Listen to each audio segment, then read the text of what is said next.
Perth Wellington. Thank you very much, Mr. Speaker. And again, it is indeed a privilege and honor to rise in this House today to speak to motion M79 as introduced by the member for Elmwood Transcona as an effort to amend the standing orders of this place. Now, it certainly is an intriguing motion, and I'll be quite honest, I enjoyed reading the motion and I enjoyed following the debate of the of this motion that's thus far taken place in this House. And while I give credit to the member for introducing it and for precipitating this debate, I do find myself in position to speak against this motion. Not to say that it's not a worthwhile conversation, because it is. But it's the fact that this is not the way in which the standing orders of this House ought to be amended.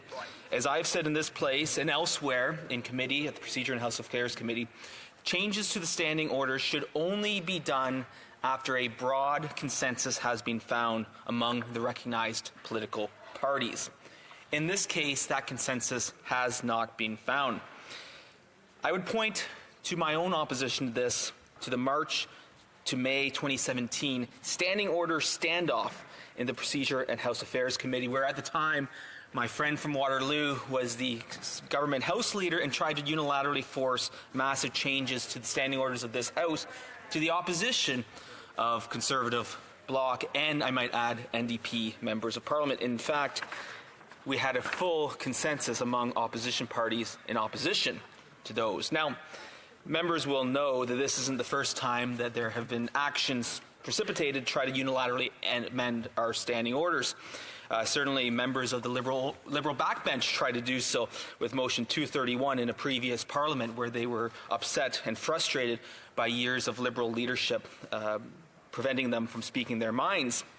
And certainly, Mr. Speaker, we all know that the current government unilaterally, with the support of their coalition partners in the NDP, made changes to the standing order this past June, not only without consensus, but with the direct opposition of both Conservative and Bloc members. Now, Mr. Speaker, this motion certainly deals with a number of issues. Among them is prorogation. And I need not remind this House, but I will anyway, that in the 2015 Liberal platform, they said, and I quote, "We will not use prorogation to avoid difficult political." But what happened? Well, in 2020, the We Charity scandal happened. And as the former finance minister was forced to resign, the Prime Minister himself was implicated in that scandal and prorogued Parliament to avoid responsibility for his actions. Another promise broken. Now, Mr. Speaker, in the very short time that I have, less than 10 minutes, I certainly can't go through the entire history of the Confidence Convention, though I know colleagues would be interested in hearing that. But there is a certain amount of nuance and ambiguity that does surround the Confidence Convention. And I do not believe that this motion will effectively clarify those much-needed nuance. At its essence, the Confidence Convention requires that the Prime Minister of the day must hold the confidence of the House of Commons, meaning a majority of members in this place. Mr. Speaker, it's great to see you in the chair. It has, of course, been contentious over time, having a number of challenges, and I could not go into the history over the last 45 parliaments, but one important precedent must be noted, and that of the King Byng affair. We must also look at provincial examples, as well as the 1968 vote in this House, where there's a subsequent vote noting that a previous vote was not, in fact, a confidence motion. Now, Mr. Speaker, I am a strong believer in what has traditionally been seen as the three components of what would make up, or three categories that would make up a confidence motion. The first being the budget or financial bills of a budgetary nature are clear expressions of the confidence or lack of confidence of the House of Commons. The second category is what would be expressed through a motion, through an opposition day motion, or what we know as well as a supply day motion, or the third category being the speech from the throne at the beginning of each session of Parliament, which clearly lays out the government's agenda and proposals for that Parliament, or that session of Parliament. Now, Mr. Speaker, as you will know, one of the great experts in this country on parliamentary procedure and on the Confidence Convention is the late Honourable Eugene Forsey, who was indeed a Liberal senator, but certainly a CCF activist prior to his appointment to the other place.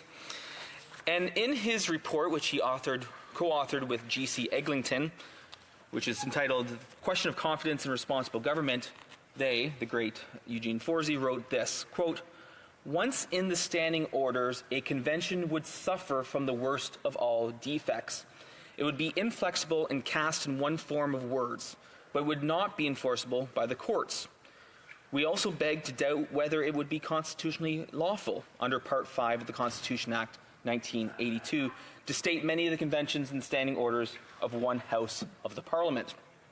I would encourage all members to reflect on these words from the late Senator Forsey as we debate this motion. And indeed, the Confidence Convention is indeed constitutional. I would draw attention to the House of the Constitution Act 1867 with these short 12 words, with a constitution similar in principle to that of the United Kingdom. With those 12 words, much of the structure of our constitution, of our parliament, is developed.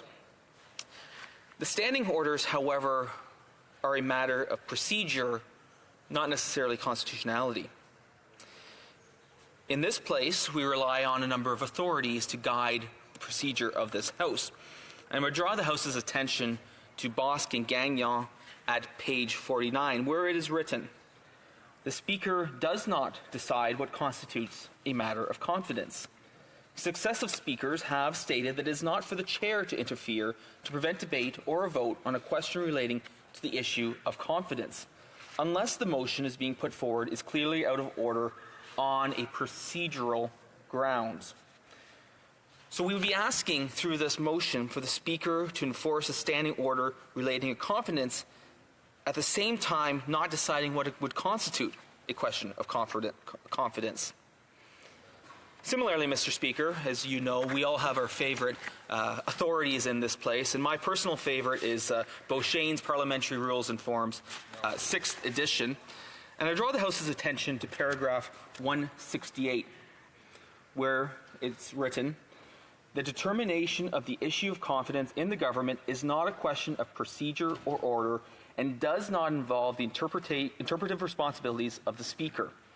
Following the recommendations of the Special Committee on Standing Orders and Procedure, as well as those on the Special Committee on Reform of the House of Commons, the House removed references to the standing orders which describe votable motions on allotted days as questions of confidence. The committees concluded that matters of confidence should at all times be clearly subject to political determination. Motions of no confidence should not be prescribed in the rules." And Mr. Speaker, I see I have 2 minutes remaining. And I would draw the House's attention to that very specific report of what was called the McGraw Committee. And it says, and I quote, "We repeat that a question of confidence should be expressed in precise terms in the motion and not prescribed as such by the standing orders."